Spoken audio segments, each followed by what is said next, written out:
설 연휴 첫날에 깜짝 놀랐어요. 제3시대 정당들이 전격 합당을 발표해서 오늘 보니까 개혁신당 지도부 회의가 오늘 오전에 처음으로 열렸더라고요. 네, 공식적인 회의가 오늘 처음으로 했고요.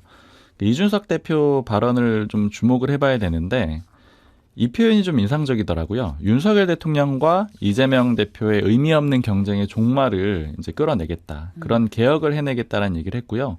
그러니까 개혁신당의 개혁 이 부분을 굉장히 많이 강조를 했습니다. 그리고 김종민 최고위원도 가짜 정치 끝장내고 진짜 정치가 뭔지를 보여주겠다 이런 표현을 썼는데 그래서 이제 향후에는 결국에 이제 양당, 거대 양당을 비판하면서 이런 메시지들을 많이 낼 걸로 보이고요.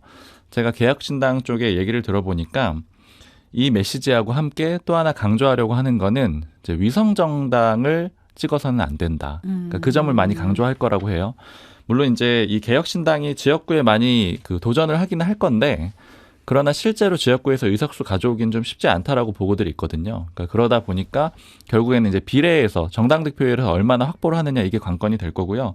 그래서 위성 정당이 나쁘다라는 점을 강조를 하게 되면은 자연스럽게 정당 득표에서는 개혁신당으로 몰리지 않겠느냐 이런 전략을 가지고 지금 움직이고 있습니다. 지역구에서 차별화를 하되 어쨌든 비례대표를 좀 챙길 걸 챙기겠다 이런 전략. 그렇죠. 비례대표 쪽에 아무래도 무게가 좀 더 있다라고 봐야 될 것 같아요. 그러니까 개혁신당, 새로운 미래, 새로운 선택, 원칙과 상식. 사실은 이제 물 건너간 거 아닌가? 뭐 이런 관측도 좀 있었어요. 그런데 연휴 첫날에 합당이 딱 되니까 깜짝 놀란 분들도 많았는데 뭐 좀 물밑에서 어떤 얘기가 오갔나요?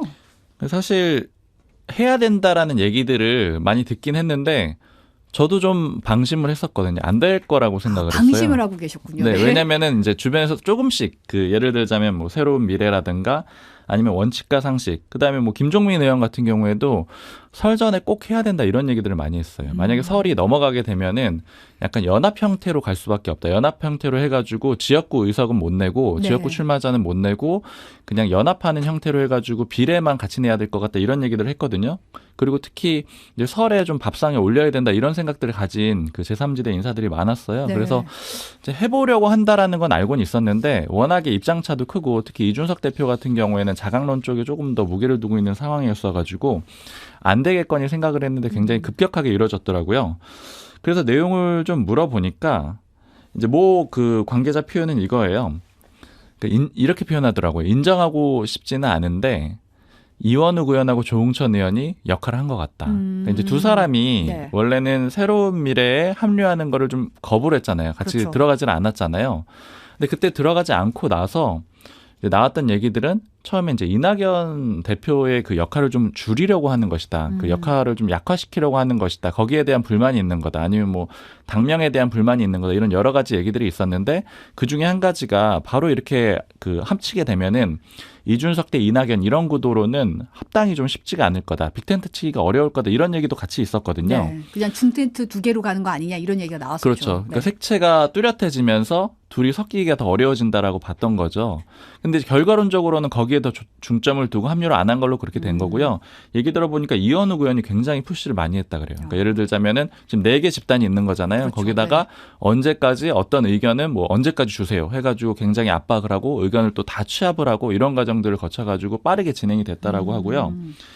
그리고 좀 주고받는 것들도 조금 그 양보가 있었던 것 같아요. 그러니까 예를 들자면은 이게 이제 개혁신당으로 일단 당명이 됐잖아요. 네. 그러면 이준석 대표 당을 그대로 이름을 가져왔다라는 점에서는 이준석 대표가 한 가지를 가져갔다라고 볼 수가 있고요. 네.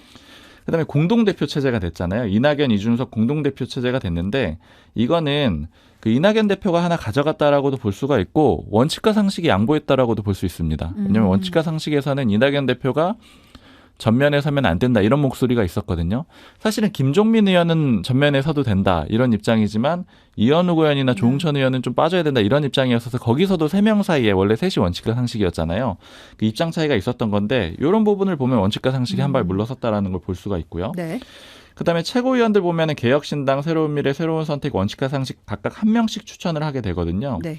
그러니까 이런 거는 이제 전체적으로는 새로운 선택 쪽에서는 이렇게 얘기를 해요. 이제 자기들이 많이 양보를 한 거다. 그러니까 원칙과 상식이나 왜냐하면 자기들은 이제 최고위원 한 자리만 가져간 거고.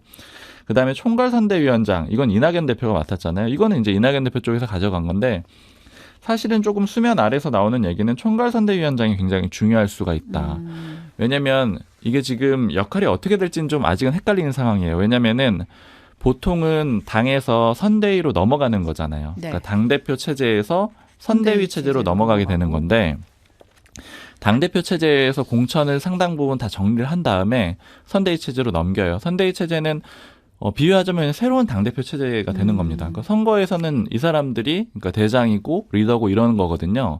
근데 지금 당대표도 신당이다 보니까 당대표도 새로 임명을 했고 총괄선대위원장도 같이 임명을 했잖아요. 그렇죠. 이 권한이 조금 애매해질 수가 있는 거예요. 원래는 당대표들이 공천권을 다 행사한 다음에 선대위로 넘겨주면 되는 거거든요. 그러니까 공천을 다 했기 때문에 이제 나머지 선거는 선대위에서 알아서 운영해라 이렇게 되는데 문제는 아직 개혁신당 같은 경우에는 공천이 아직 진행이 다 안 된 상태잖아요. 그렇죠. 네. 그래서 총괄선대위가 어디까지 이 힘을 가져가느냐 이걸 가지고 향후에 갈등 소지도 있을 수가 있어요. 왜냐하면 총괄선대위에서 조직을 이렇게 구성한다, 뭐 저렇게 구성한다라는 권한이 있을 가능성이 있고 그럼 이게 대표와의 권한하고 좀 부딪힐 가능성이 있거든요. 그래서 이 부분에 대한 우려가 좀 있긴 한데 다만 지금 흐름을 보면은 지금 여러 가지 당직들 있잖아요. 기본적으로 뭐 대변인이라든가 발표된 그 당직들이 대거 개혁신당 쪽 인사들이 많이 지금 당직이 발표가 됐거든요. 예, 네. 김용남 뭐 정책위 의장이라든가 뭐 허은하 의원이라든가 이렇게 들어가 있는데 지금 이런 거는 조금 뒤에도 짚어보겠지만 지금 개혁신당 쪽의 지지자들이 많이 이탈하면서 그런 압박이 있는 상황이니까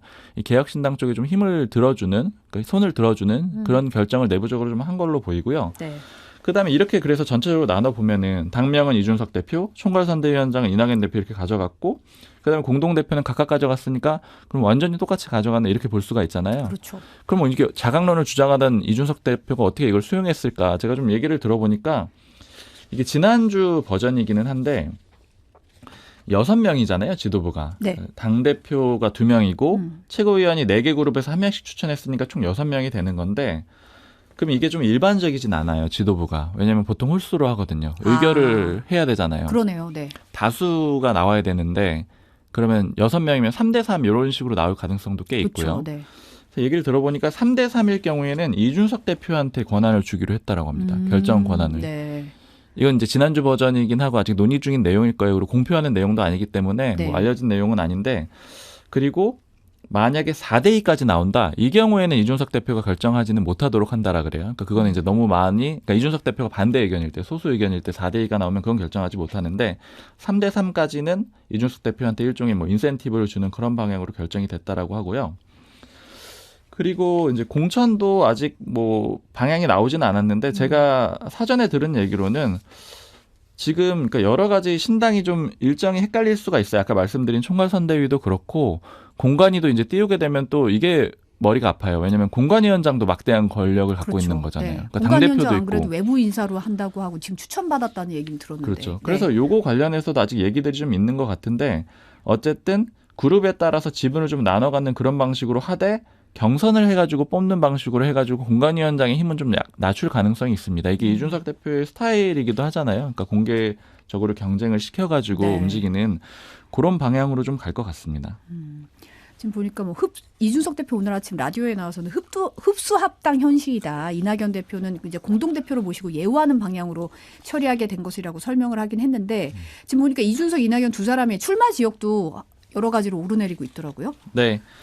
지금 이준석 대표는 아직은 결정을 하지 않은 그런 상태고 이낙연 대표도 마찬가지인데 그런데 이제 고민들을 들어보면은 뭐 이준석 대표는 아마도 2가지 그 권역 중에 한 곳으로 갈 것 같아요. 수도권이나 아니면은 대구 정도. 그러니까 예전에도 계속 언급했던 네. 그 지역구 중에 하나가 될 것 같고 이낙연 대표 쪽은 얘기를 들어보면 사실은 총선에 나오고 싶은 생각이 없었거든요. 나오고 싶지도 않았고 그랬는데 주변에서 계속해서 나가라는 얘기들이 나왔고 장초에 이제 합당하기 전에는 뭐 원칙과 상식 쪽에서도 얘기하고 그다음에 이준석 대표는 개항을 나가라고 뭐 그런 얘기도 하고 이런 식으로 계속 압박이 있어가지고 그쪽에서 나온 얘기는 원래는 전혀 생각이 없었는데 하도 나가라고 하니까 그러면 그런 요구들을 완전히 무시할 수는 없으니 검토 정도는 해보자 이제 그런 정도의 생각으로 조금 열어놓은 그런 상태라고 하고요. 네. 제가 듣는 기본적인 기류는 그렇게 나가고 싶어 하진 않아요. 근데 다만 요구가 굉장히 강하다면 나가야 되지 않겠느냐 이런 얘기들을 하고 있고요. 특히 새로운 미래 쪽에서는 이낙연 대표가 어쨌든 호남 쪽을 마크해야 된다라고 생각을 하고 있거든요.